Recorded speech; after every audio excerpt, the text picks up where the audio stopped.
Can you too? Let's go to work.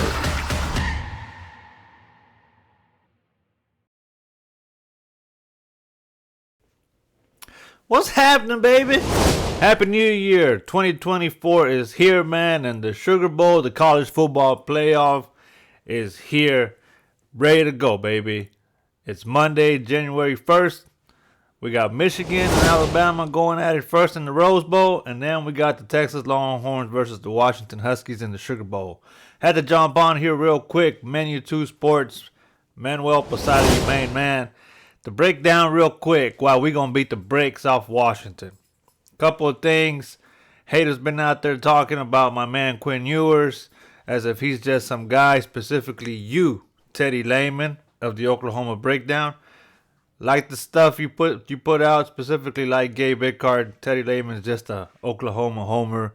But whatever. What pissed me off the most is the fact that Stanford Steve, somebody I respect, somebody that I've gotten used to listening to on SportsCenter with Scott Van Pelt, got out there and agreed with nonsense like what Teddy Lehman is talking about. It's ludicrous, man. I can't stand it. Quinn Ewers is not just a guy, and I'm going to tell you why real quick. Before I do that, let me give credit to the guy who did the heavy lifting for On Texas Football. He put these stats out a couple of weeks ago. If you follow Texas and if you follow college football, anytime people are talking smack about Quinn, it's just hate. That's all it is. But Bobby Burton actually took the time to put the stats together and put proof to paper why Quinn Ewers is not just some dude and why Texas is kind of being overlooked. I was watching College Game Day earlier today, as I'm sure most avid college football fans were as well. And pretty much everybody except for Lee Corso went with Washington, which is cool, whatever.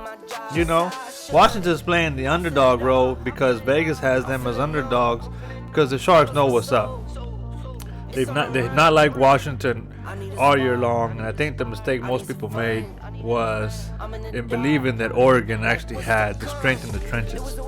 But the reality is, if you watch the Oregon-Washington games, the one in the regular season and the one in the Pac-12 championship, Washington dominated the trenches, man.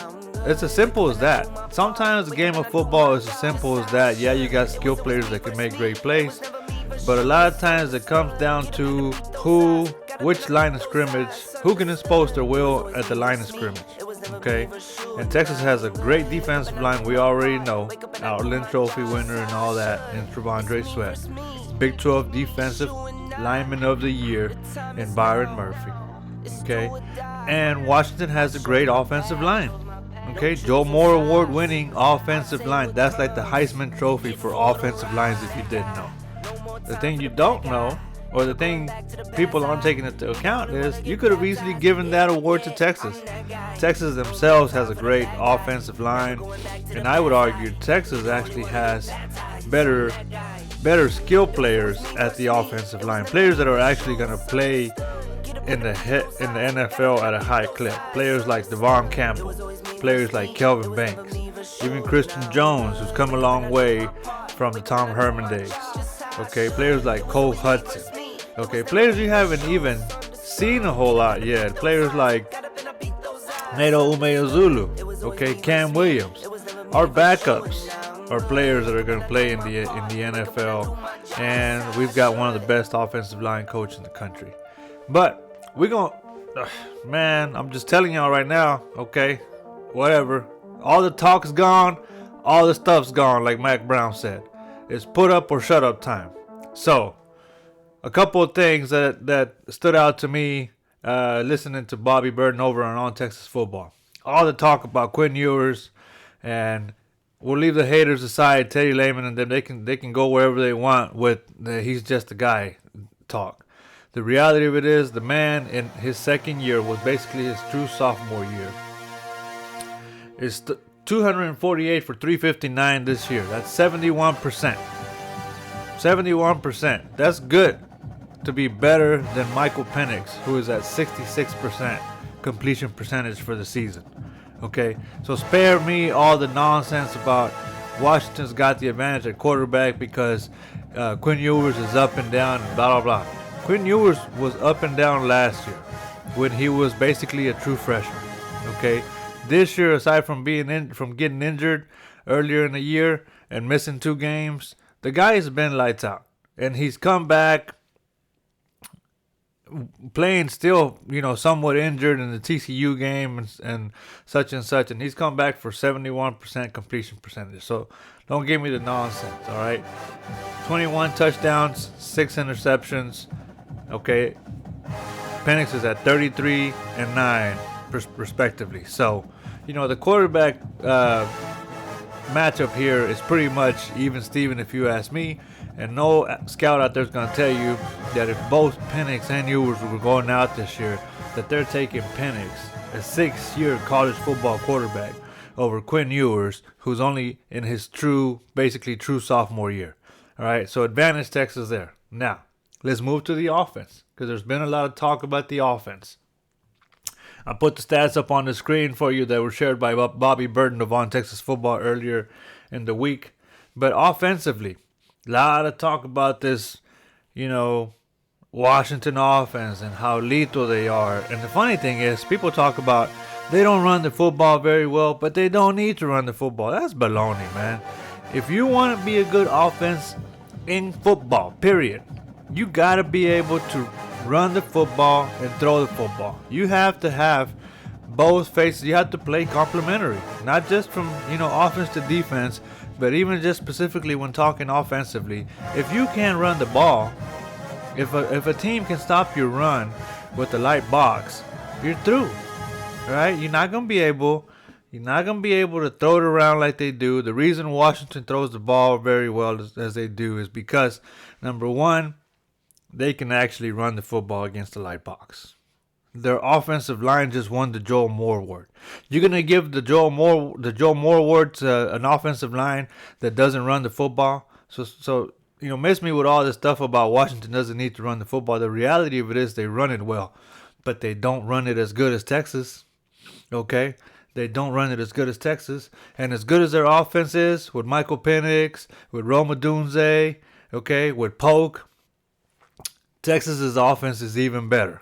We're talking about 12th ranked offense in Washington versus the 9th ranked offense in Texas because of guys like Xavier Worthy, because of Quinn Ewers, because of A.D. Mitchell, because of J.T. Sanders, because of Jaden Blue, because of C.J. Baxter. Okay, Texas is loaded all up and down. We lost our best running back this year. Probably would have won the award for the running backs had it not been for his injury. And yet, really, because of the way the roster is stacked, we haven't missed a beat. So offensively, as much as we've heard about Washington and their great offense, Texas is better. Defensively, once again, okay, all you keep hearing is, well, that Texas defense, yeah, they're great against the run. They're probably one of the best against the run, if not the best. But Washington doesn't run the ball anyway. Washington slings it around with Odunze and blah, blah, blah. I just told you about that. That's a bunch of baloney for one. It's not true. Washington runs the ball well. Okay? But two, as much as you've heard and as much as the Texas secondary has been criticized, because they do rank 94th in the country in pass defense. Anybody care to wonder what the Washington pass defense ranks? How about good for 120th? 120th pass defense in Washington versus the 94th pass defense in Texas. So whether it be hate, whatever the case may be, or whether people just don't know, okay, when they're using these talking points to talk about how Washington's going to beat Texas, the reason Washington's going to beat Texas, it's all made up baloney, if you ask me. If you start a conversation with me about Washington and how they're going to beat Texas because of how bad Texas's pass defense is, as if you don't know Texas got some dogs on the offense as well, as if you don't know we got Xavier Worthy, as if you don't know we got A.D. Mitchell, as if you don't know we got all them dogs, and you don't even care to wonder what is Washington's pass defense, man? Can they defend the pass better than Texas? No, they cannot. Do they defend the run better than Texas? No, they cannot. So this game is going to be won in the trenches. The stats tell you Texas ought to be the favorite, which is why Vegas has them as the 4-point favorite. And I'm going to go a step further and say Texas by 10. 35-25 or 38-28, somewhere in that ballpark. Texas by 10. I pick them to cover. I wouldn't touch the over-under just because Texas does have that good defense. I'm telling you right now, I mean, the game may not be as high-scoring as people think. I think 35-25 is probably more like it. That would put us under the point spread. So, hook 'em horns, baby.